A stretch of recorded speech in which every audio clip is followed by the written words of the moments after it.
Welcome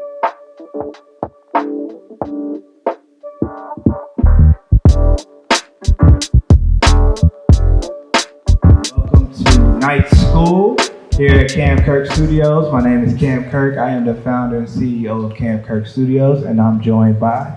I am Shelly Andrews. I am the COO of Cam Kirk Studios and the president of the Cam Kirk Foundation that has you guys here lovely in the seats for free. So where's the donation link? Have you guys been pressing it? Yeah, right to it. All right. Sorry, I had to just pass that around.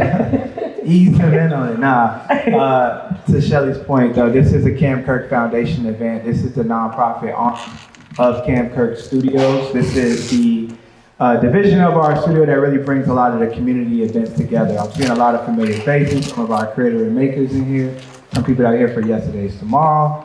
How many of y'all is your first time at Cam Kirk Studios or this location? Oh, wow, all right. I love that. Love that. Welcome. 75%. Yes, welcome. All right, no, well, in that case, I'm going to give you guys a little intro of what we're here for today. So Cam Kirk Studios was started going on 9 years. It's crazy. It's going to be our 9th year. It's our first year.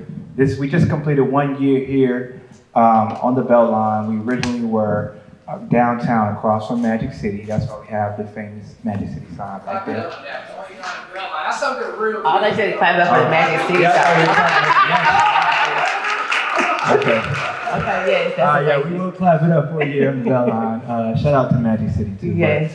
But we spent about 7.5 years downtown across from Magic City, and then we made the big leap here to the Beltline.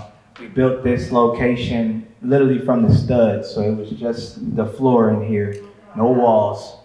And me and my team, we got the ability to design it exactly the way we wanted. So everything you see around you was intentionally designed, positioned to be a creative space and to be a hub for events and things like this today. So really excited about that. If you're not familiar about what we are on a day-to-day, we are a creative space that serves you all, creative community. So on any given day here at Cam Kirk Studios, we host photo shoots, video shoots, live events, music events, anything. In our existence, we've done over 36,000 booked photo shoots here. Wow. So couldn't have done it without you all, but what separates us and makes us really cool is kind of like a co-working space. So any given hour, there's usually a shoot happening right here. Yep. Photo shoot spot. There's one happening over there. And then we have a private room where when we get up and y'all move around, y'all go check out the psych wall. It's called the psych wall, this space. On any given hour, we're hosting 3 photo shoots per hour. So I know a lot of people, their first time, how many people have hosted or done a photo shoot here before? A few hands? Oh. Okay. Well, we got a lot of work. I got to book up over here. Yes. Sure. Well, that's dope that this event led you out. I'm super stoked about this event. I'm super stoked about Imani being here, especially during this special month where we're really honoring and celebrating the legacy of a lot of powerful women. Not only the great women on my team and my staff, but just the women in general in the city and in the culture that drive and push things forward. So we're really excited to have you here today. A few housekeeping rules, as Shelly was kind of hinting at. This is a nonprofit event. Our nonprofit is what sparks and what allows us to do these community events. We do this once a month with a special guest, and we do this once a month internally with like our internal team. Shannon McCullum, who's a famous photographer, is our in-house instructor for our once a month. So if anybody's trying to get into photography or learn the ins and outs of photography, that class happens the last Tuesday of every month. It is also free. So all of our educational events are free. Our conference we do every year on Martin Luther King Day is also free. Every Sunday we do a fitness event with Atlanta Run Club, which is a running event. So anybody, I know when the weather gets better, I'm gonna jump out there, but right now it's way too cold. But when it gets better, every Sunday from 9 to 11, we do host a run club with Atlanta Run Club. So if you want to get involved in that part of the community, we definitely encourage you to do that. But a part of this being a nonprofit event, and the way that we're able to keep this free is we do lean on the support of our community. So whether that's booking, if you get inspired by something that you hear today, book our studio and create. Let's make something happen. Attending these events are a big help to us as well. And then also, if you do feel inspired enough to want to donate, we do have a QR code, I think that's around where if you have anything, it doesn't matter. You can always give, and know that that money is going to allow us to keep these events going and to keep our night school program going, which is something we've been doing for about 5-6 years now. So I just want to leave that with you all. We do have merchandise over here, if that's your forte. Any support of the studio definitely helps. Just see one of the team members on the team, and now it's going to be good. You got any last words before we bring up the host? Yes. So again, just want to say thank you. We just want you guys to know that Cam Kirk Studios is for everyone, for all creatives. So don't feel like you don't have any space here, any room here to shoot or do something here. Please look on our Instagram. You'll be inspired, and we just encourage you guys to book, tell a friend. And I'm really happy to know that we have some first timers in here, because that means that you're going to spread the word and tell people about the studio. So just want to say thank you for that. Also, thank you to our sponsors. Reebok is powering this for us, so give it up for Reebok. Once we're wrapped, we'll have a nice little snack from Slim and Huskies, who's also our sponsor for the whole year, so give it up for them. So make sure you're using those hashtags, make sure you're adding Cam Kirk Foundation, and we really just appreciate it. So I'm super excited for this conversation, not only because it's Women's History Month and we're the best in the world, but because it always allows me to bring my little sis up here, who is a media mogul. So I'm super excited. Please, let's all give a standing round ovation for Anisa Breneé.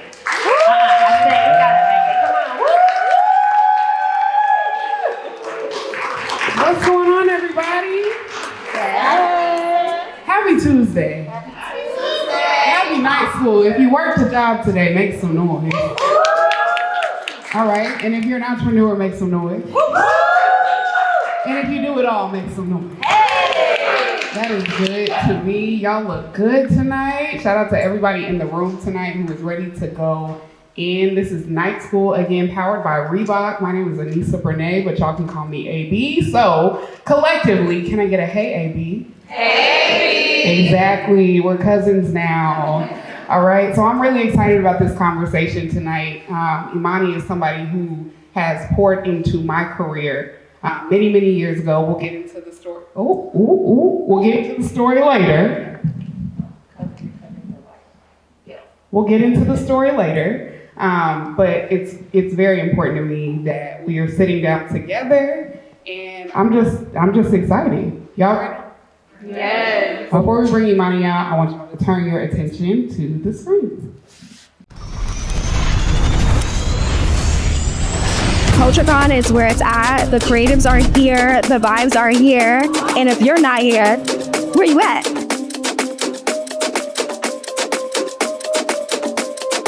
CultureCon, make some noise!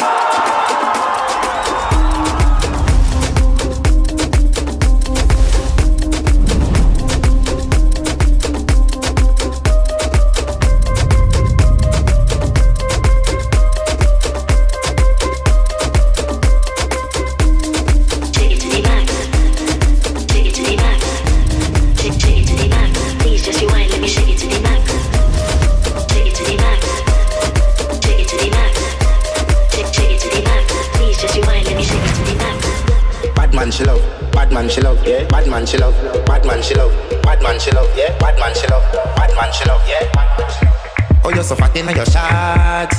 Oh, you did it with the boss. Yeah, like your first could have never take a last, yeah. Like a ball bump up, be something fast. Fling out the sitting from the bucket. Girl, I want make you so bright. Original girl, some of them are in a calf. And if you hear this on the come to the back, come to the knees, let me shake it to the max. The DJ please turn up the bass to the max. Please just rewind, let me shake it to the max. Shake it to the max. Shake it to the max. Shake it to the max. Please just rewind, let me shake it to the max. Okay. Now that's how you do an intro, okay? One more time, how many of y'all have heard of CultureCon? How many of y'all have been to a CultureCon event? And how many of y'all will be going this year? Yeah. So you've seen the work. Now you're about to hear from the woman herself. I need y'all to make a Women's History Month welcome. The loudest, y'all big sis, y'all second favorite cousin next to me, all right? I need y'all to make some noise for my big sis, Imani Ellis. Yeah. Come on in. Hi, friends. Hi, Welcome to night school. Ooh, thank you, Professor. Oh my gosh, I feel so far from you, but it's okay. I know. I know. Let me get it together. So the people, they saw the work. They saw it. You've been busy, ma'am. How are you? I am rested. Like, I believe in seasons. I ran track. Yes, you did. Get on to it, I because ran that's where track. we're starting. That's what gave me the stomach to do all of this. But I ran track, and one of the most important things I learned was seasonality. So we had conditioning, we would have warm-up season, we would have spring season, and then we would have state. And so right now I'm at home, I'm building Legos, we're hiring, but not high stress, because I know that's coming in the fourth quarter. Now, one could say that building Legos is high stress. What are you building right now? It's a rose bouquet. Did you do Legos? I do. I don't know. In adulthood, I am really leaning into inner child and playtime. And I know that we're supposed to grow up, but I feel like playtime is like where creativity comes for me. Yes. So much of CultureCon is like, we need a coloring station. Like, that's what we need. And I think it's a surprise and delight for people to see that, like, there's permission to play. So I just build my life that way. I mean, it's literally a playground for creatives. Yes. So when you came out with like Camp CultureCon, I was gagged, okay? I was talking to a friend not too long ago, and we were talking about our inner child, right? And I don't know how many of you all, when you think about your childhood, do you remember what you were like as a kid? Because guess what? I didn't remember. I remembered the things that I played with, but I didn't remember what I was like or what I liked. But in conversation with other creatives, there were things that jumped out that reminded me that what I'm doing right now was there all along. So there was a video that came out last year before CultureCon where we got to see you as a child. Oh my gosh, what was it like, one, watching that, and two, there's a quote that you say at the beginning or somewhere in the middle that I believe my purpose is to make people feel better. We're in a climate where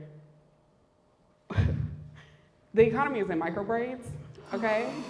And so, you're in the business of making people feel better. So you mentioned seasons as well. How are you making people feel better while also making yourself feel better? I think I have to take a step back because I think so much of our life that we think is just how things are actually are becoming. Like, I'm the daughter of two pastors, and I remember growing up, my parents would see people on the side of the road. We'd be coming home from church, and the car would slow down, and I'm like, wait, what are we doing? And they would pick people up, and we would go to McDonald's. And so I got to see what it looked like to really care about people and to see everyone. And I've always seen people, and I think what we need to get back to is just being really in community. And I really hate saying that word because it's a buzzword, but what I mean is it's just like, I never want to get to a place where I think someone can't teach me something. And so it's bringing people together, not for the purpose of anything other than like togetherness, because so much of I can't do this is because of isolation. A lot of times, I love these conversations because, and we have to talk about it tonight, there are so many valleys. There are so many moments where you're like, this doesn't matter, no one cares. And I think for me, the whole point of CultureCon, how it started was I was a publicist at NBC Universal, and I was doing crisis PR. So all the Real Housewives, Andy Cohen, even some of the Kardashians, behind the scenes of that were publicists. We always wore black, and we were the people who, when you saw them on Good Morning America or the cover of People magazine, we were the people in the background securing all of that press. We also, though, did crisis. And so when they were in trouble, it was our job to help them navigate that. And so again, strong stomach. And I think what I realized in that moment was I'm living in New York City, and I really had no one to talk to who was also navigating entertainment. And so I invited 10 of my friends to my apartment. I made tacos for them. And the only rule was that everyone had to bring one person. And that's how CultureCon started, was 20 people in my living room. And then it was 40 people in my living room. And what was happening was we asked everyone, what are you working on? And it can't be work. Who are you when you're not talking about your boss or promotions or everything at work? Like, what else is there? And that was kind of the core of what CultureCon is for, is when you look back to the 60s, when you look back even to the Harlem Renaissance, people were gathering. Like, we need to gather. It's so important. And I think sometimes social media makes us feel like we're gathering, right? It feels like you know people and it feels like you're there. But I'm like, nah, we need the real thing. We need the real thing. So gathering is biblical because where two or three are gathered. Come on now. Hello? If you don't know, ask your neighbor, okay? But I'm gagged at a few points because you're a PK. Girl times two. Jesus. I know. My little sister's right here. She can attest. Jesus. It wasn't crazy. I know. I feel like I have to say that disclaimer because we had a very normal childhood, and the reason I say that is because my parents lived it. Yeah. So I was able to see it in a way that when I got to college, I don't know, I wasn't like the world. Like I had a car when I was 16. Like I lived, but I think there was a reverence that I did have for seeds that were planted when I was like young. It didn't come to me later because I thought I was building CultureCon, for community, and that's a part of it. But I actually think CultureCon brought me closer to God because it was the first thing that I truly could not work my way out of. Like I couldn't, and everything else, I thought if I work hard enough, it wasn't that way. There was so much favor and help and assistance, but CultureCon was the first thing that I said, oh, I can't do this. There were so many times it almost didn't happen because I didn't really know what I was doing. Like signing, a whole contract for a venue without having a sponsor and not really realizing that the venue, you got to pay for a conference, you pay everything up front. That's why it's so important that we gather. It is betting on the community that they will come. You pay for the venue, you pay for the talent, you pay for the cars, and then you pray that people will buy tickets. I didn't know that when I started out, so I said, oh, we'll pay for the venue once the people come. They're like, no. No, immediately, now. Immediately, yeah. Wow. So let's go back because you mentioned it started in your apartment, but I gotta be clear about something. Where are you from? So I'm from Atlanta, but I was born in Chicago. But yeah, I'm from Gwinnett. Okay, I know y'all know. Okay, they just started saying North Side on Hot 79, so I don't know. It's the NAWF. Let's just be clear, and I'm from the NORTH, okay?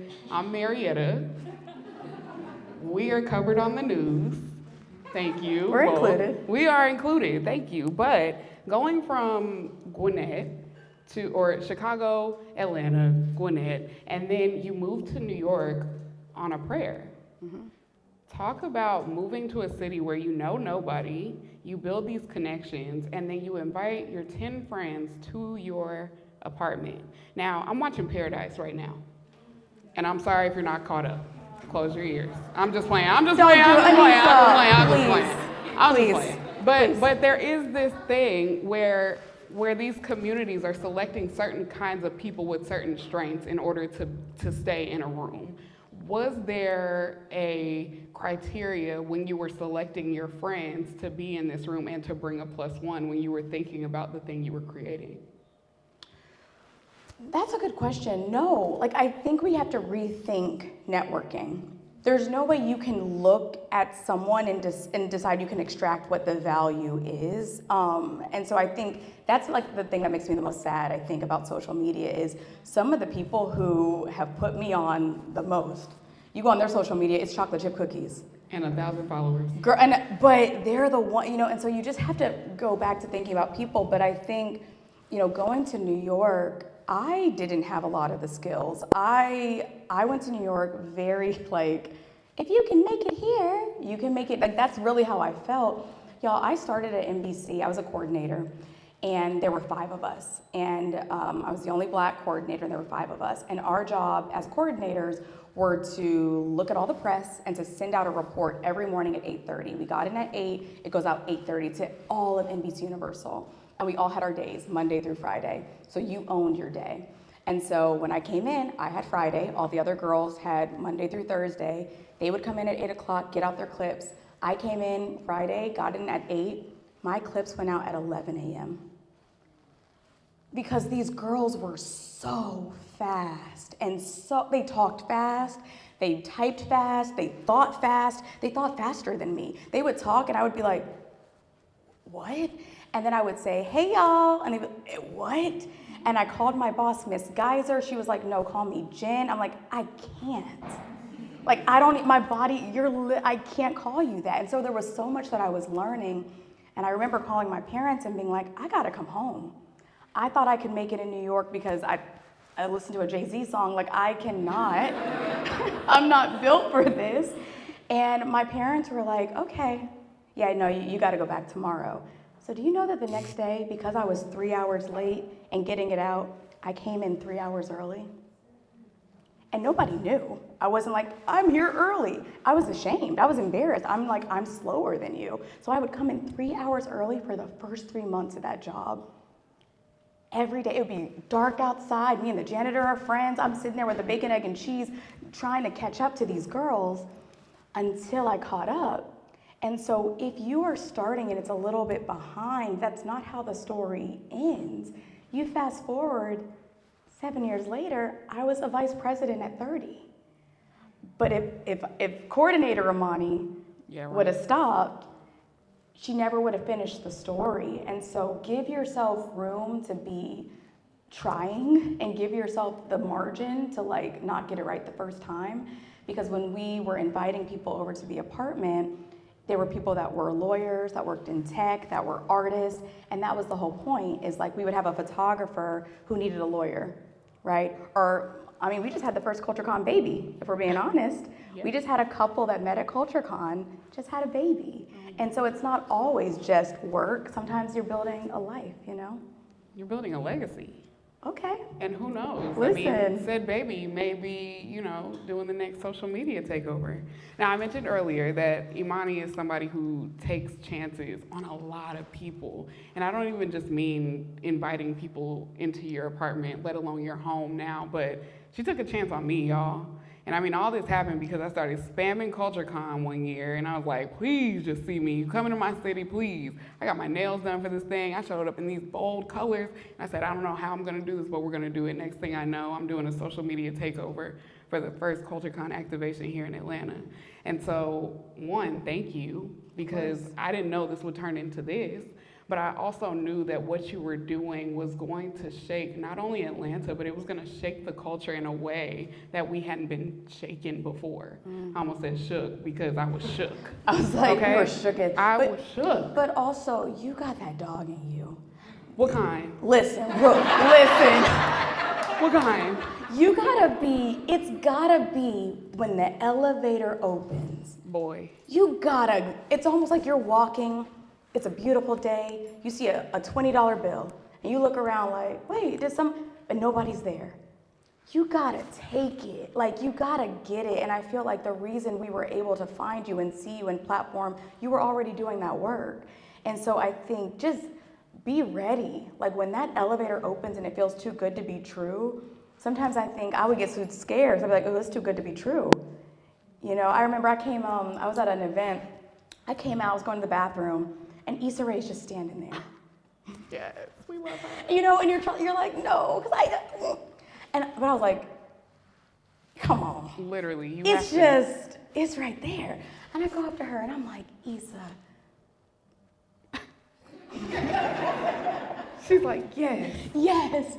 No, but I said, Issa, what's the blueprint? Like, tell me what do I do?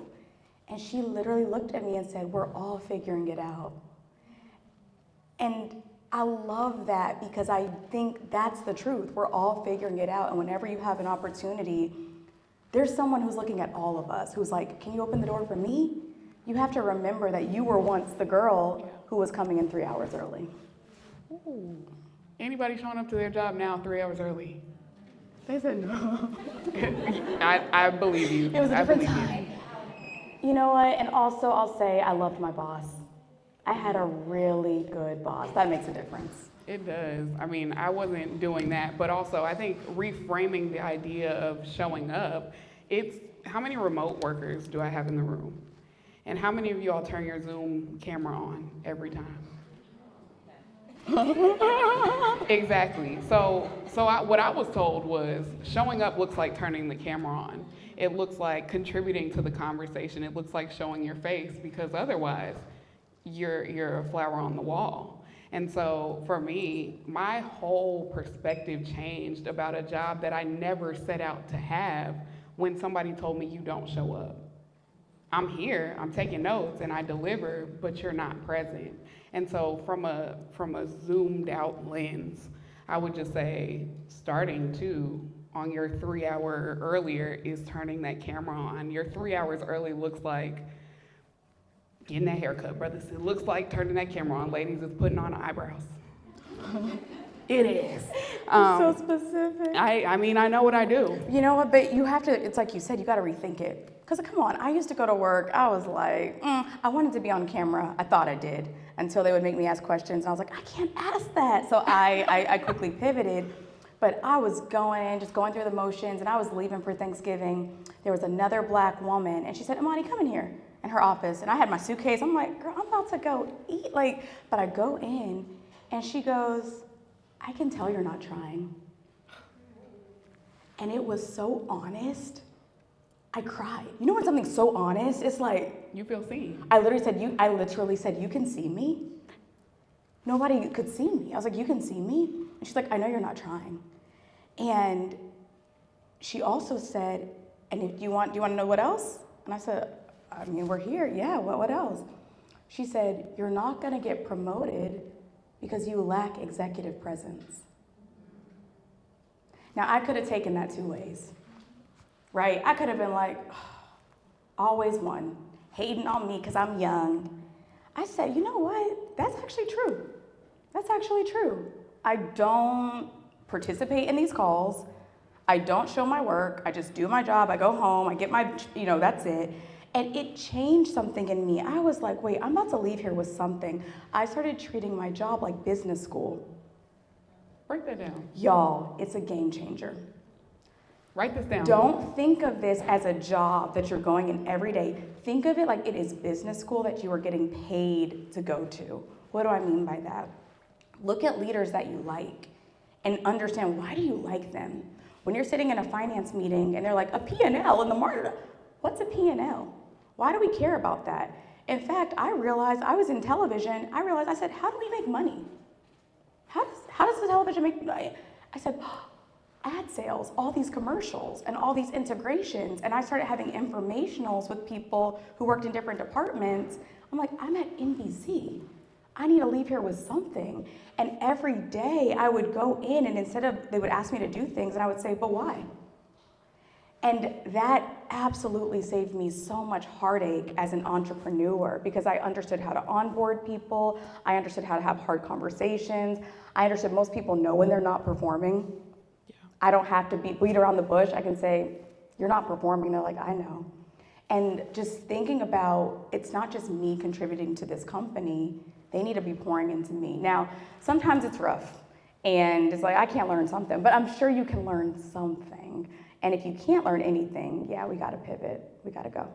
So I have to ask, in being told, it seems like you're not trying, or you're not trying, is that how we get to don't be afraid to be seen trying?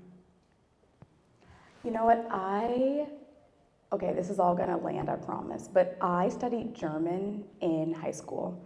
And I studied German because my best friend's mom was the German teacher.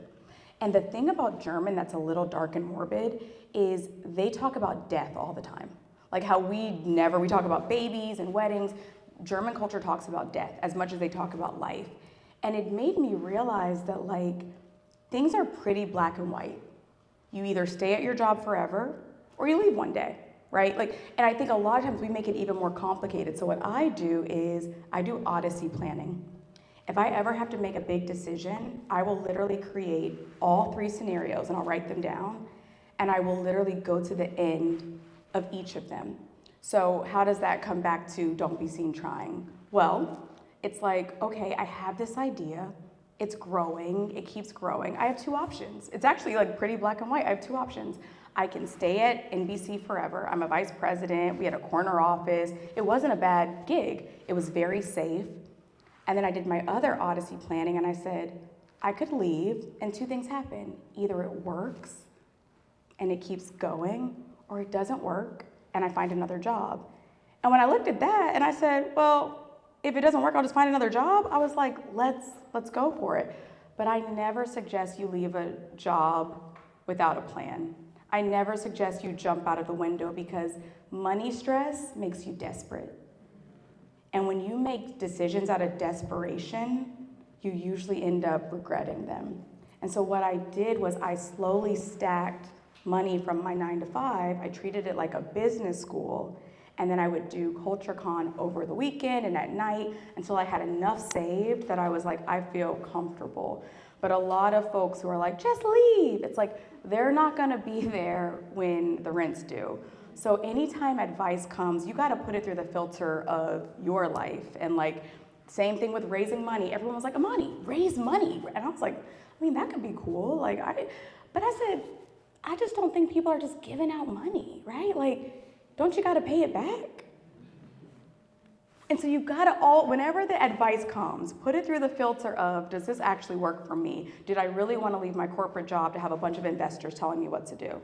I didn't. And so that's kind of how I kind of live my life is, it's either this or that. And if it's this and it doesn't work out, we'll go back to that. That's so good. I love that you always talk about the job. Because I was a corporate girly for a while, and if I'm being honest, I can say I abused my grace period. And what do I mean by grace period? I mean, there was a time where I felt, I was discerning it was time for me to go. And I sat on it because I knew I was good at my job. I knew that it was only me and one other girl, and we were the ones really leading this program, and it was great, and I'm not going anywhere. Well, I stayed. And then the rug got pulled from under me. And so where I was already in my head saying, it's time for you to go, I sat on it. And then it got taken from me, and I wasn't prepared. So as you were, what was the thing that happened in your mind? Or what did you say to yourself that today is the day? Like, I've stacked enough. Was it a certain dollar amount? Was it let me go ahead and do this before, I don't know, something else comes up? Like, what was the thing that finally said, I'm jumping? I got really uncomfortable. I loved working in corporate. I loved it, and I will tell you, I loved it. Because I thought of my benefits, and I thought of myself as an entrepreneur. And so we partnered with Spelman and Clark Atlanta and Morehouse. We had so many people doing internships at NBC. Like, I loved being able to have a cast of Black women and being able to get them in essence, and like, I loved it. But CultureCon was growing, and I think I was a little naive actually to how fast it was growing. Like, it was growing, and I was like, yeah, but it's like Bible study, we just do it every month. But the first CultureCon we had in 2017, me and my friends, I invited them to help. Spike Lee was our keynote speaker because one of my friends was his assistant. I thought we were just gonna do it once. Like, let's say we can do it, we did it.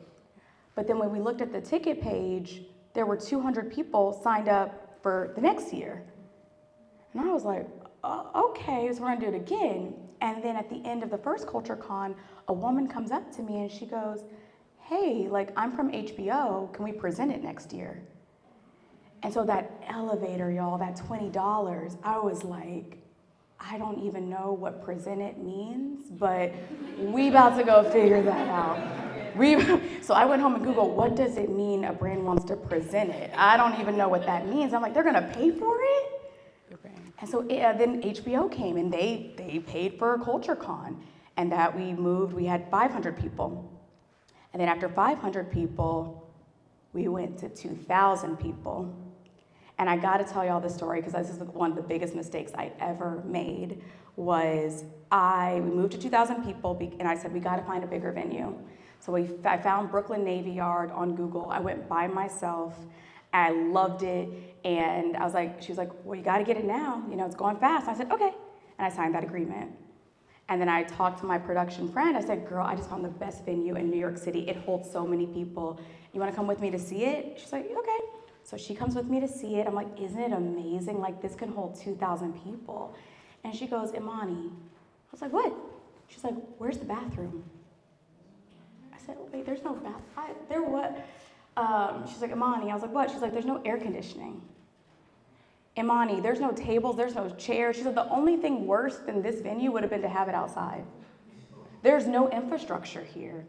And this is the same venue that I had signed already that, you know, and so many of the growing pains, that's not how it ends. The way that the story ends is HBO comes back, and now that HBO comes back, Netflix comes, and then after Netflix, Sprite and Coca, they all come. But that gap between signing the contract and HBO coming back was like such a valley for me. I called my sister. Aisha goes, hello? And I was so scared to say what I had done because those contracts are like, we will come for everything. Yeah. Your parents' home. I was like, I just signed something that is more than like my parents' home. Like, I don't know what to do. I called Aisha. She's like, what's wrong? And I was so scared to say it out loud because it felt real that I hung up the phone. I was like, I can't, I'm like, and she calls me back and she prayed for me. And I remember just feeling so isolated. And that's why you really have to have people, especially if you're an entrepreneur, who can remind you of like who you are when it gets scary like that. Because it got pretty scary. Because after 2,000 people, we sold out 5,000 people. And then last year we had 12,000 people.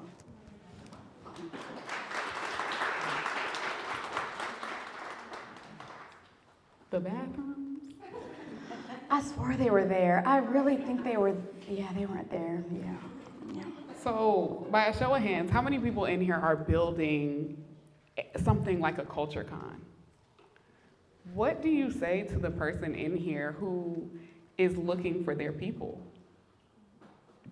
Ooh, looking for their people. You'll find this is so cliche, but it's cliche because it's true.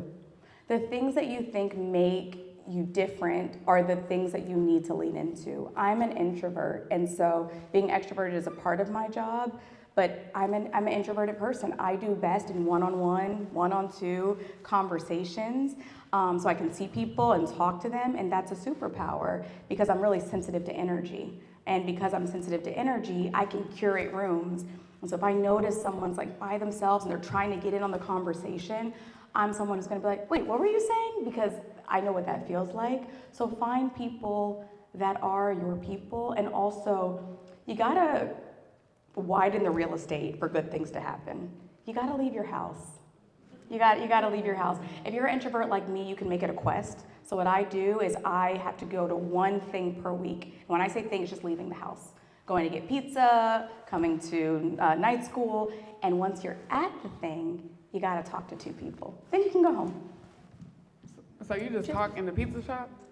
Well, the waitress is one. Okay. Oh, okay. Waitress is one. And that's what I'm saying. You got to rethink about your network because the waitress is one. She put me onto the Aura Ring. I love it. And then the guy sitting next. That wasn't a win, but I still talked to him. What was the goal? That was a dud. Got it. Yeah. He thought it was something else. It wasn't that. Yeah. Woo. Well, yeah, I was about to take that somewhere else. I forgot we're at night school. Y'all want to learn some things, or we can girl chat later. So, school us on something. I thought about this on the way here. What should creatives stop doing when we're trying to network? Ooh, what should we stop doing? We got to get out of our head. Everyone feels the same way. Scared. Yeah, but the best way to start talking to someone is just to genuinely give them a compliment. It's the best way. Find something that you like, and there's so much to like. And then you just start talking to them. And again, you don't have to force it. Because I said, you start talking to them, but everything isn't a connection. So sometimes it's like not forcing it. Sometimes you just go up and you're like, okay. And that's just not it. But sometimes it's magical and you keep going. And I think the other thing is we gotta stop we almost say what we're doing and then we downplay it. I think a perfect example is I'm an actress, but I haven't been in anything yet. Just stop with, I'm an actress and I'm currently auditioning for some roles. You gotta push it forward instead of kind of dimming your own light. Oh.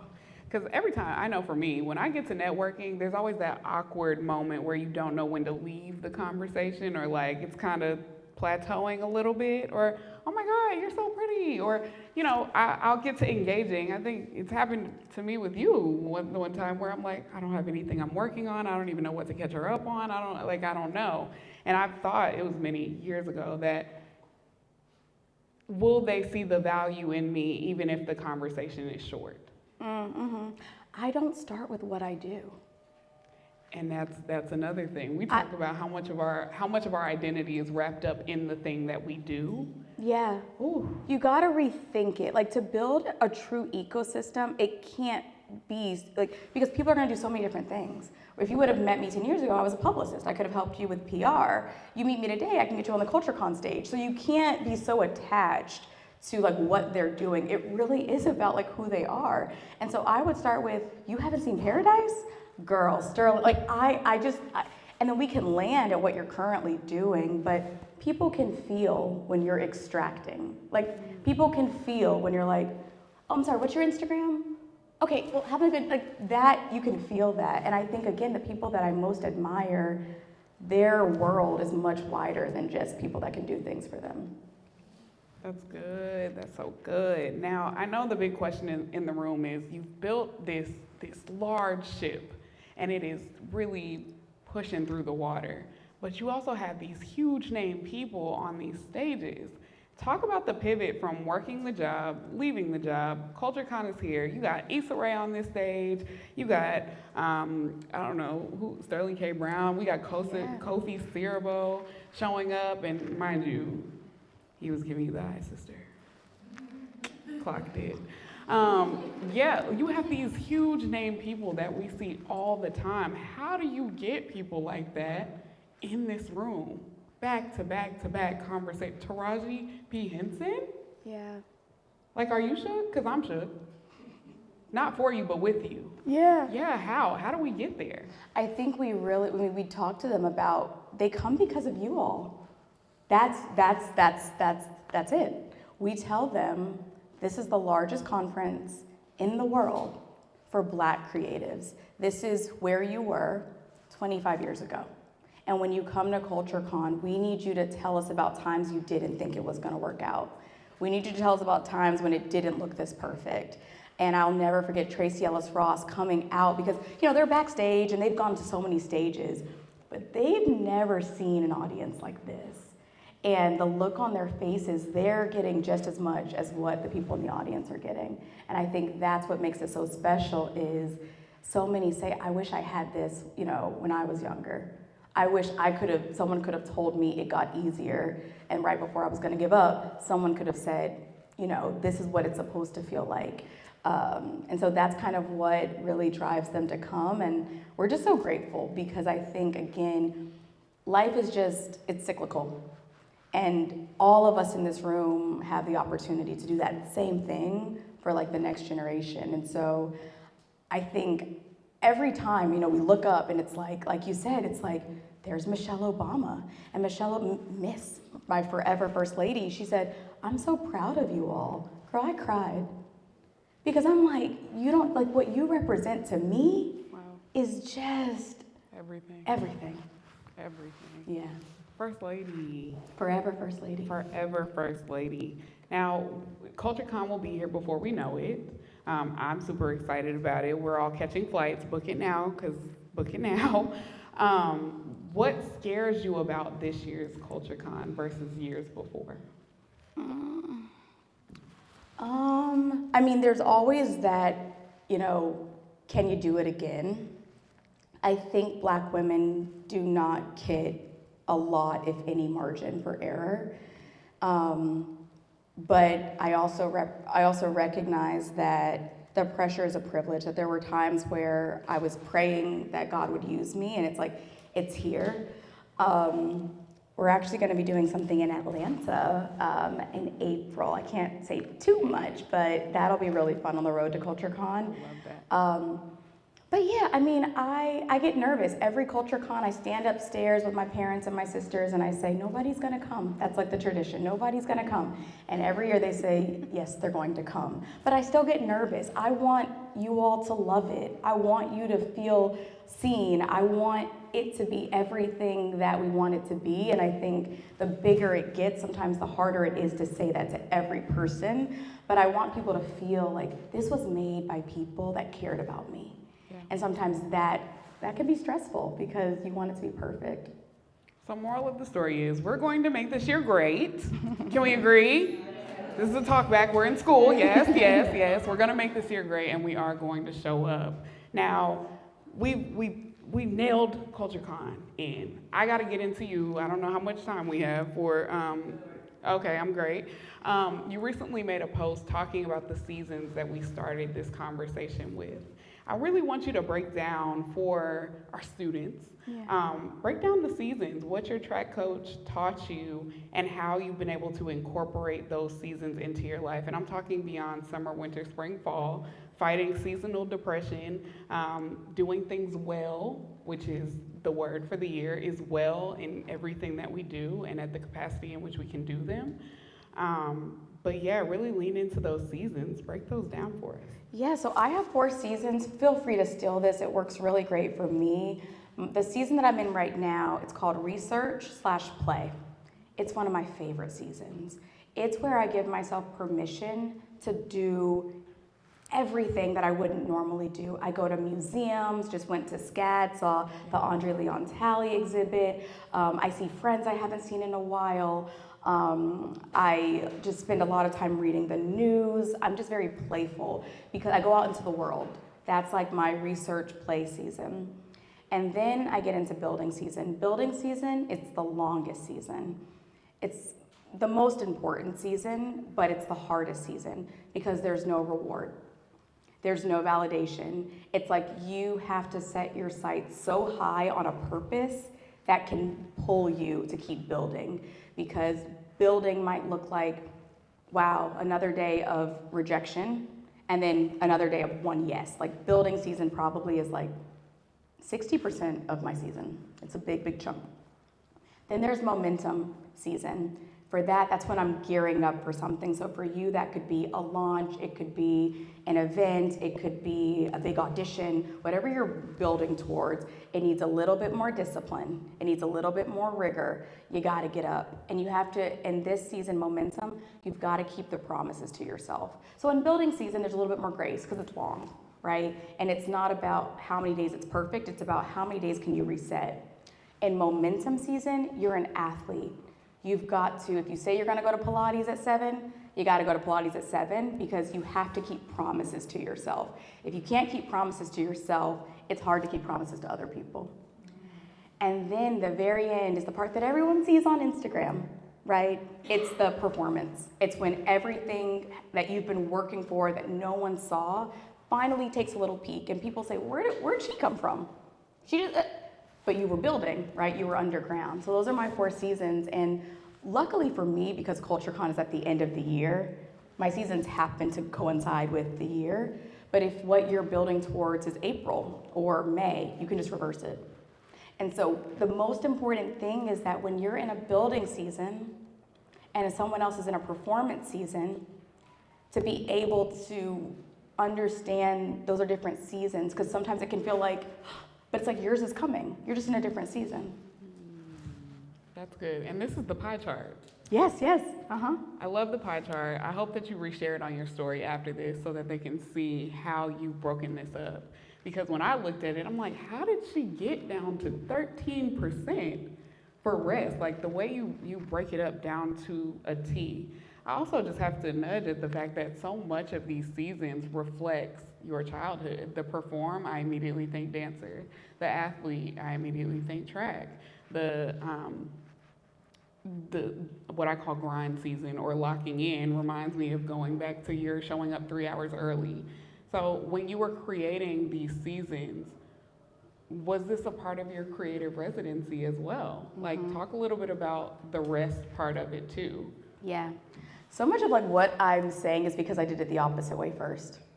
So when I was working in crisis PR, it was brutal, y'all. Like we had 2 phones. I couldn't go anywhere without it.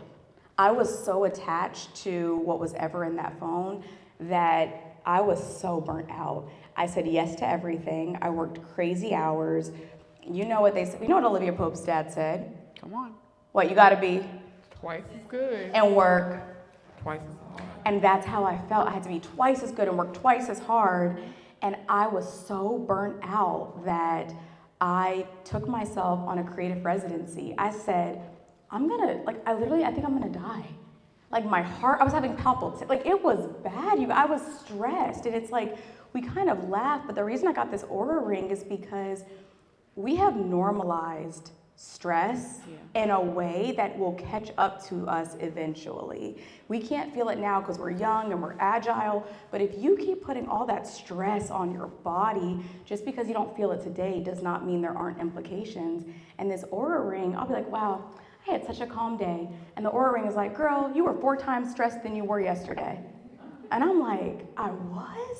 But I've normalized it because I come from crisis. Wow. So this feels like a great day, but it was really, really stressful. And so I took myself on a creative residency. I was inspired by James Baldwin. I love him. And I ended up going to Paris, I think, for 20 days. And it was play in the beginning. It was rest. Rest was really hard because it'd be kind of boring, but sometimes you just gotta let yourself be bored. You know, like boredom is good. It's like where the ideas come. And then it was execution. And so I do really encourage you all, maybe it's not 20 days. I realize 20 days is way too long for me actually, but look at your day and figure out, is there a pocket of this day that I can just like enjoy a movie and not be on my phone? Just like allow myself to like rest. Because you make better decisions out of rest. And I don't just mean, and I hope that you don't just mean this too, it's not sleeping necessarily. Sleeping is a part of it, but like she said, giving yourself the permission to be bored, to not respond. Yeah. Oh, I look at my phone sometimes and I'm like, oh, if I don't respond to this now, I'm gonna forget. And I have a bad habit of mentally responding. Anybody else? Oh yeah, it's like I thought I did. Wee. You know what I started doing is now I observe the Sabbath, so I'm not on social media on Saturday and Sunday. Because why?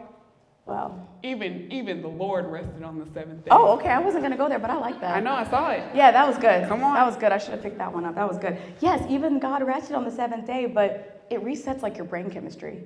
Anything that I'm addicted to, I've got to conquer it.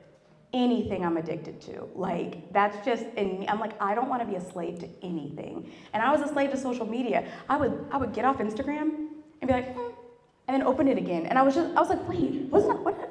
It's just like you go to the fridge and you're like, wasn't I just here? Yep, and the same things are still there. I was addicted. I would wake up in the morning and just be like I was addicted, and it's made for you to be addicted. And so I was like, okay, we gotta chill. So now Saturday and Sunday, I'm not on social media. I get back on Monday, and the days are longer. Yeah. The days are longer. You got it. You have so much time. You have so much time. It happened to me today. You weren't on social media today? No, I was on it. Oh. And it was shorter. and then oh. Okay, yeah, you lost the day. I did. I lost the day because, I mean, listen. All right, can we just lean in for a second? Please. Have y'all ever really tried to plan a post? Do you know how long it takes to get it off? And so I have to ask because the content is contenting, sister. Oh. It's really good. Okay, coming from you, that's real. Thank you. Wait a second. No. We'll do this all day. Yeah, Just stop. It's so good, but I have to know having squirrel mentality, as I like to call it, because I'll go on there like, okay, I gotta grab this one post, and then they got a baby. Oh my goodness. So what also helped you stay off social media? Was it getting a team, getting an assistant to post for you, having people? Giving people tasks to help, and what do you say to the person who's not at the stage yet to have help with that? Yeah, I just got help with that. I still post everything myself, but I wasn't taking social media that seriously, I think, and I needed to just add more structure. So now, now what I do is I have time. Like I put an hour I put everything on my calendar. And so I'll just post it. I'll do a few comments and I'll keep going. The other thing though is when I'm on social now, I think one of the things I'm really mindful of is to remind myself that everything I see I don't desire. It's like, oh my gosh, she did just have a baby. But I don't want that. Not right now. Like, you know, and so it's allowing yourself to almost like walk through the store of life and be like, that's so amazing, that's so amazing. And to sometimes we're so satisfied until we get on social media. And it's like now you're desiring other things. So I have to be mindful of, you can see things and not desire them. And if you are feeling drawn to it, what part of it is it? But I think in terms of social, I just had to I was so afraid to post. I'm still a little afraid of TikTok, but I don't know. I think for me, it's like, I just have to post it and get off the stage what's in my mind. Yeah. People are thinking about their own lives, and it's more about how can I use this to be of service, less about how many likes does it get. And when you think about it like that, it's like, oh, just post it. Yeah, when you think about the analytics stops me every time. No. But a lot of that has come from, let's just say, brand deals. They're like, hey, can you send us a screenshot? Well, this didn't perform as well as the last thing because of whatever reason, and now I'm thinking about the next piece of content as if I hope it does well, so then it's a little discouraging. But like I said, the content is phenomenal.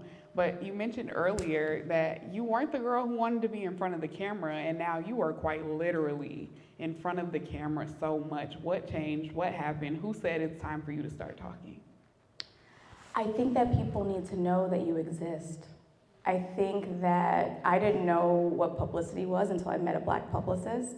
I thought I wanted to be an agent. I didn't know that PR was a thing. And I think people need to know that you can do it your own way, because so many of the CEOs I would see were just so extroverted and CEOs of the people, and we need that. But I think you also need people to say, hey, you don't have to be the loudest person in the room. You actually can be introverted. You can actually not know all of the answers, and it can still work out. And so when it's again, that's why I ran hurdles, and one of the things they would say is, hurdles are the scary thing you see when you take your eyes off the finish line. That's what your vision has to be like. It's not about analytics. You gotta think about who is stuck right now, who's seeing this could get unstuck. That's the bigger purpose, and I think that's what helped me get over my fear of girl, stop hiding. Girl, I ran a hurdle one time. You did? One time, 5th grade Olympics. How'd you do? 3rd place. That's good. T. Yeah. I did that. But no, seriously, I think that's a great analogy. Now we are getting to the end of our conversation. And I know earlier we talked about, turning your Zoom camera on, being present, showing up. But everything you just said leads me to my favorite quote this year, and that's visibility is currency. And so where I have been running from releasing my phone from the shackles of hoarding content, okay, I haven't been showing up online for my audience because I feel like, who cares? I don't know if this is even providing value because that's the thing that's being pushed. Mm-hmm. So speaking to myself and speaking to all of us after this whole conversation, I just want to say that whatever it is that you're hoarding, whatever it is that's sitting in that cap cut, I pray that we release it. Somebody say release it. Release it. Release it. Free up that space. Oh my gosh. You cannot buy another terabyte of storage. I'm so sorry. We just can't. Not too loud. Oh, how many do you have? 2? You need to delete some stuff. All right, but in all seriousness, I really hope that this fed you all. Before we let you go, we're gonna pass it to y'all. Before I finish talking to you, what is something tangible you can leave them with to do over the next 7 days? I want everyone to start for what's your goal at the end of the week. What do you want to complete by Friday? And then give yourself what you're gonna do every day to complete it by Friday. That's how things get built, is really, really small steps. So for me, for example, I have got to make a hire by Friday. I gotta make that hire because the team's waiting on this hire. That means to get that done tomorrow, I've gotta carve out 2 hours for nothing but going through resumes. I gotta do it. And then the next day is going to be to narrow that down and have 3 interviews so that by Friday, we've got to hire. And if you can, for me, write it down on paper. That's how it gets real. Write it down on paper, and the dopamine you feel when you strike through that, it's better than Notion. I write down every day. I have a clean piece of paper.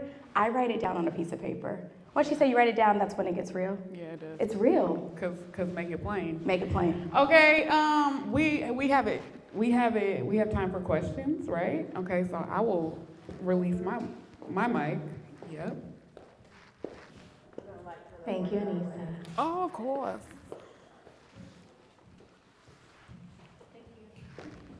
Hi, my name is Essence.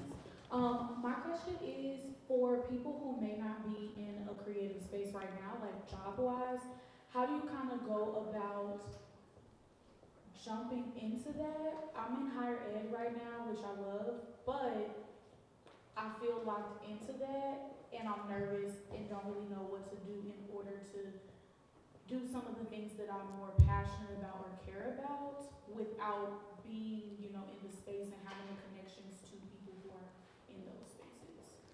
Yeah, no, that's a great, great question. I think so many more of your skills are transferable than you probably think. So I would think about what are you doing in your day-to-day and what do you want to do? And when I was applying for jobs, I had 3 different resumes. I had one that if I was applying to a talent team, I would put the talent traits at the highest. I had one that if I was applying to a PR, public relations, I put communications at the highest.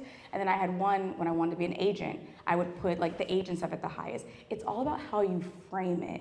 Y'all, I got a job at a restaurant. I had never worked at a restaurant. They said, why should we hire you? It was J. Alexander's. I said, I am hardworking, I have common sense, and I will show up on time. I got the job. It lasted for 1 day, but I got the job. I got the job. Hi, I'm Omi, and my question is, what mental shift did you have to make in order to become a CEO of such a large operation? And how did you find the capacity to perform and show up on such a large scale? Man, that's such a good question. I think the first was, you all heard the quote, we're the ones we've been waiting for. I think I just assumed it would be someone else. Like, I just thought, I don't know, I'm not brave enough, I'm not loud enough, I don't really know. My parents are preachers, I don't have connections. I spent a lot of time standing in the corner. And what my shift was, it actually was biblical. I realized that so many people that I looked up into the Bible they felt disqualified, right? Moses was like, I stutter. Me? You want me to go? And God was like, I'm gonna send Aaron with you, I'm gonna go. And I think one of my favorite stories that might comfort you is when Martin Luther King was just a pastor, he was in a meeting just like this, and they had a vote on the spot for who was gonna be the leader of the Southern Christian Leadership Convention. And on the spot, they voted for him. Do you know that he went into the back room and had a panic attack? Martin Luther King. And so I think about all the other people who felt disqualified and who have felt like how we feel. And I remind myself that the pressure is a privilege and that fear is just a part of it. You gotta push through it. And you also have to find people who have done it before and just say, what would you do in this situation? And I'm not gonna lie to y'all and say it's never scary, but it is so worth it if you really bet on yourself. And it's more about betting on yourself than the outcome of what happens after that. The pressure is a privilege. My name is Angel. I guess my question is about discipline because it was one point where I was having fun. I was making these cool videos like this was on Instagram or whatever. Then I stopped, and now it's like, what keeps you going? Even though you have your plan, your seasons, and everything, what? Say something knocks you off, your game. What keeps you going to stay disciplined and make things happen? Oh, I love the question about discipline because I think a lot of times when people hear discipline, it's just like work, but I realize discipline is like a muscle everywhere. Because I do not have discipline in terms of eating. I'm fasting right now for Lent, and it's so hard because I lack discipline when it comes to sweets. There's a cupcake shop my sister told me about, and I'm like, we can't even go and look at it. And so discipline is something that you'll have to continue to like grow like a muscle, but also give yourself grace. Like, y'all, we are living in a very wild time right now. Like, we can't pretend like the world's not on fire. So there are some days that I'm like, that'll do it, and I just get in the bed. That'll do it, like, you know, like that's it for me. And then there's other days where I'm like, oh, I got energy. So like, listen to your body, and when you feel that energy, it's like, take it. Like, take it. So the next day, if you're like, it's just not today. There's a quote that says, you know, it might look hard today, look again tomorrow. Just look again tomorrow and see if it feels better. And then the other thing that you can do in terms of discipline is you can actually trick your brain into having discipline. There's this really great book, 2 that you all should get. One is Atomic Habits by James Clear, and the other is the War of Art.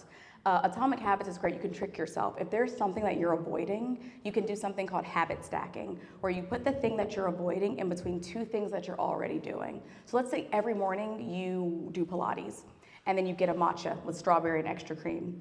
In between those 2 things, there's something that you want to do. Maybe it's checking your bank account.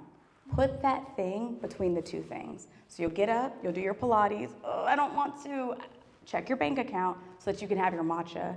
And that's how you can trick yourself into like having more discipline. First of all, what's up? You did a really great job articulating yourself today, so I definitely want to give you your flowers on that. My question is about, you spoke on it briefly, about raising money. I hear you loud and clear when you say you didn't start this to go ahead and have people kind of telling you what to do. But when it comes to, I guess, more so like expanding and sustaining, what's your deeper thoughts when it comes to that? Or is it something that's in the future for you at all? For me specifically, or like entrepreneurs, like what are your options? Yeah, I guess you could take it up from yourself and just think of it versus. Yeah, there's a lot of different options in terms of cash injections. You know, one of my favorite are lines of credit. The reason why I love lines of credit is because it's basically a bank or institution giving you money that just like sits in your account that you can draw from. And if you don't need it, it just sits there. But if there's a rainy day, instead of going to the bank when you need it, you actually want to get a line of credit when your business is doing pretty well. So if your business is doing well, it's like, let me go to the bank and get a line of credit, and they can give you $25K, $50K, $100K, depending on how your business is going. And if you do run on hard times, or you have that cash flow problem where you're waiting for the check to clear, but you've got to pay people, you can pull from the line of credit. Another thing that I really love is just ticket sales and sponsorships. The thing though about sponsorships, the thing about ticket sales though is whenever someone gives you money, there's an expectation, right? So just remembering that it's like, you've got to make sure that you're seeing it through. And so one of the things in the beginning, if you don't have cash flow and you don't have connections and you're like, how do I start? In the beginning, when we had no money, we would barter. And bartering is something, I'm actually putting out a video on it tomorrow, that we really should do more as a community. What really bartering is it's exchanging goods and services for other goods and services without paying any money. And so it's gotta be equally yoked, right? So I know you have an amazing game. We actually ran into each other, and I'm so proud of what y'all are building.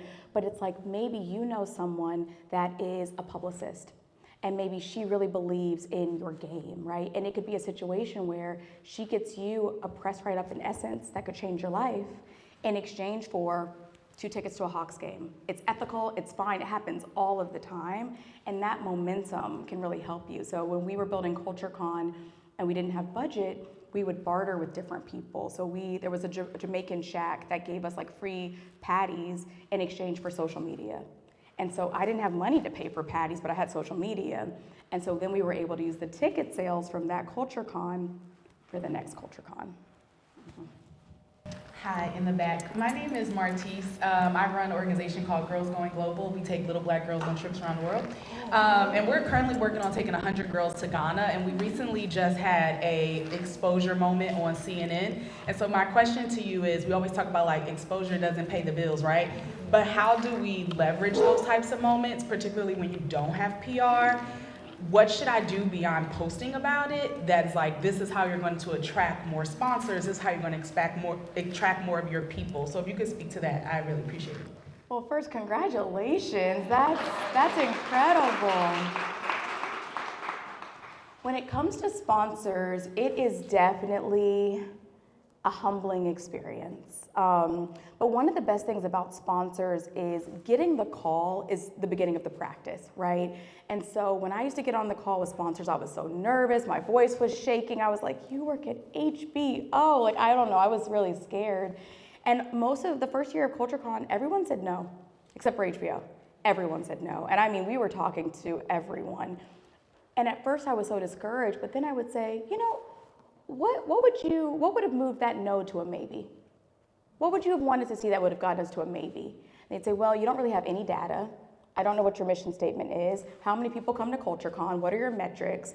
Then my next version of the deck, it was a maybe for them. I'd move on. But the next version of the deck would have all that information. And I would do that again. What would get you to a maybe? The other thing is, you know, cultivating these relationships. The people that work at brands are people. And they need to understand first and foremost what's in it for them. And so what I do with brands is when I have a call with a brand, I've already researched what are their initiatives, what do they want, what makes them look good to their boss. And my pitch is tailored to them. And so I would think about what organizations are already kind of doing this work. Also, we don't think of competitors as if there can only be one, but what organizations like yours, who's sponsoring those events? Because that means there's probably some marketing budget that you can get. And the last thing that I'll say is with CNN, is it on your website? Yes. Okay, of course it is. I would give myself homework. So what I did in the beginning before we could afford a sales team is every week, Monday, Wednesday, Friday, I had to send out an email to 10 people. And for the first, it was just 0, 0, 0. And then I got one yes. And so I wish I had more like, it'll just work. It really is a numbers game. It's an endurance game. It's a persistence game. But you already have proof of concept. And if CNN can see it, someone else will see it too. Mm-hmm.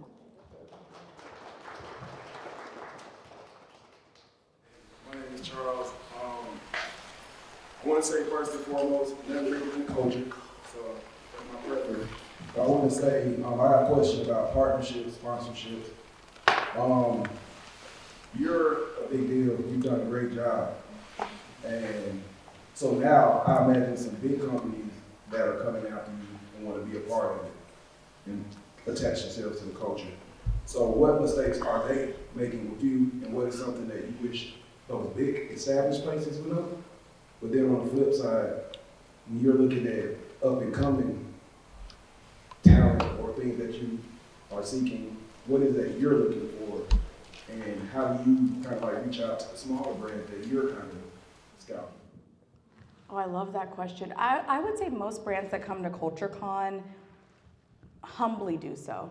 We're able to really work with them and they trust us. So we'll say, oh, I wouldn't do that. There are so many things that don't make its way to CultureCon because we're protecting the community. We're not doing that trauma porn on the stages. We're not showing that at CultureCon. You're gonna have to go back and bring something else. So we haven't really had too many oopsie moments because I think the brands understand it. In terms of brands that we're looking for, I'm looking for people that are hungry. Like that's why I was talking about that dog in you. It's like entrepreneurship is very, very hard. It's very, very hard, and I wish we talked more about how hard it is. But there's so many people that just come up to me and they're like, I've got this idea. I really think that it's gonna work. And then it works. I mean, but you also gotta do the follow-up. I meet so many people that say they'll email me, and then they never do. So it's just like, again, when that elevator opens, you just gotta go get it. I'm Dr. Moore, President. I work in education, leadership, and community building. I admire how you create inclusive community spaces. How do you define creativity in a way that invites people who may not see themselves as creatives? I love that question because I think, at CultureCon, we define creativity as anyone who's curious. So the person who is making their avocado toast in a certain way is just as creative as the lawyer who's got to figure out how they're going to win that trial. You know, for us, I think a lot of people put me in a box. They were like, publicists aren't creative. I'm like, have you ever tried to pitch the New York Times? We're very creative, and so everyone is welcome, but we do want to be honest that the curriculum at CultureCon is for people who identify more in the traditional arts. So that's going to be your photography, your television, your film, your actors. But if you're looking for community, or if you work in a corporate role, but you want to be more creative or be around creatives, of course you're welcome. Hi, Imani. My name is Breneé. I am the founder of Girl Please Relax. I'm a 9-to-5er, and I have other endeavors as well. I've been to CultureCon like 5 times, so I'm a big supporter. And you're really inspiring, especially for somebody that's super multifaceted like myself and juggles a lot of things.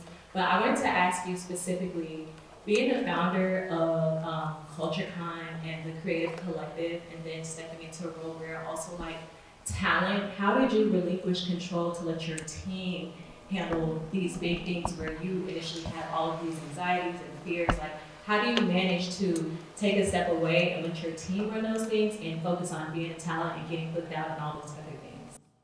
First of all, I love Girl Please Relax, so congratulations, y'all are so tea. Listen, it's like dating, okay? You don't get married on the first date, you gotta give a little bit at a time, and so for me, it is having very clear understandings of what the assignment is. That's where you have to start, which is, this is the assignment, this is the due date, so that everyone understands, and then making sure that you're kind of empowering them with what needs to get done. I'm not that particular at how they do it. So I'm not someone that's like, if it's due on Tuesday, I'm not checking in Monday night, right? It's due on Tuesday, like, let me cook. And so I think you have to think about a few things as a CEO. What are the things that only I can do? That usually involves going to get that money, right? What are the things though I don't have to do? Do you really have to do all your calendar invites? Do you really have to like pick out every color of the, you don't have to, like you want to. And so that's kind of where you can start, is making that list. And then once you have the list of what other people can do, give them incremental kind of, trust. And as they earn your trust, you're gonna be so free. Now, it takes a long time. We've had CultureCon for 7 years. So I've had people that have been with us for 7 years, but you're gonna be so free to kind of be dreaming of the vision when you start taking things slowly off of your plate. Thank you so much. Of course. Hi, Imani, can you see me? My name is Rebel, and I really want to say thank you so much, because just by shining your light, you're illuminating so hard, and it makes all of our dreams feel much more tangible. I heard that you said you were hiring, and if I may ask, what role are you hiring for? What role do you want? Whatever I can get. Wow. We are hiring. Right now, we're hiring on our production team, our social team, and our sales team. So I'll definitely talk to you after. Like, the real requirement is to be kind and a hard worker. Like, if you're a hard worker, I can teach you anything. That's what I want. I need enthusiasm.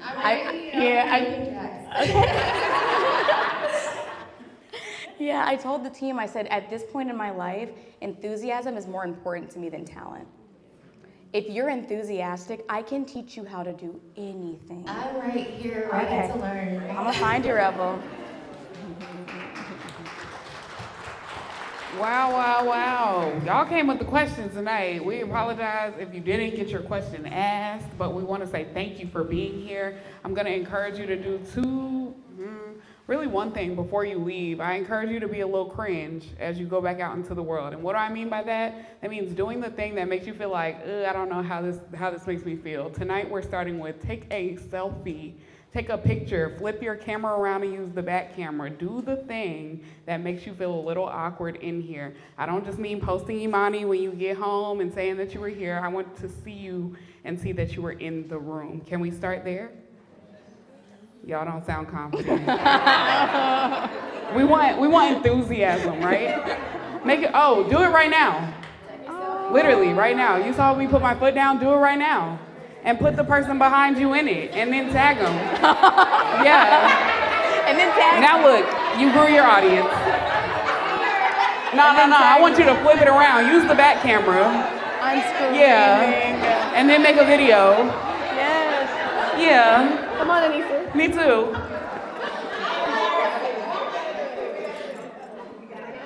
Cute. Yeah, and then when you post it, make sure you tag at Cam Kirk Studios, at Cam Kirk Foundation. If y'all enjoyed yourselves tonight, can you make some noise? And then can you also make some noise for Imani Ellis? Thank you. Now, if you've taken something from tonight, make sure you write it down. We're using pen and paper. Shout out to all my lefties in the room. See, all the ink that we're gonna get on our pinky finger is gonna be worth it, all right? All right, and the last thing I will do, because I think it's so important, one thing I love about Cam Kirk Studios is that there's so many different people, so many different creatives in the room, and I try to take my moment to shout out one of those people. Can I just do that real quick? All right, so I got my sister in the room. Her name is Bathsheba Badoui, AKA Babs. If you've ever heard of That Game Social, she is the founder, CEO, brains behind That Game Social. Y'all, she is the game queen, okay? Yes, so the games need to link, but also as it gets warmer outside and things start happening, be on the lookout for that. And if you're out here looking for a job, I encourage you to follow at the CCNYC. Yes. Because she do be posting the jobs, okay? And not even just for them, but for everybody, because they're well connected. So get tapped in, turn on your post notifications, and let's just stay connected. Until next time, somebody say Reebok. Reebok. Shout out to Reebok and shout out to Night School. Pew, pew, pew, pew.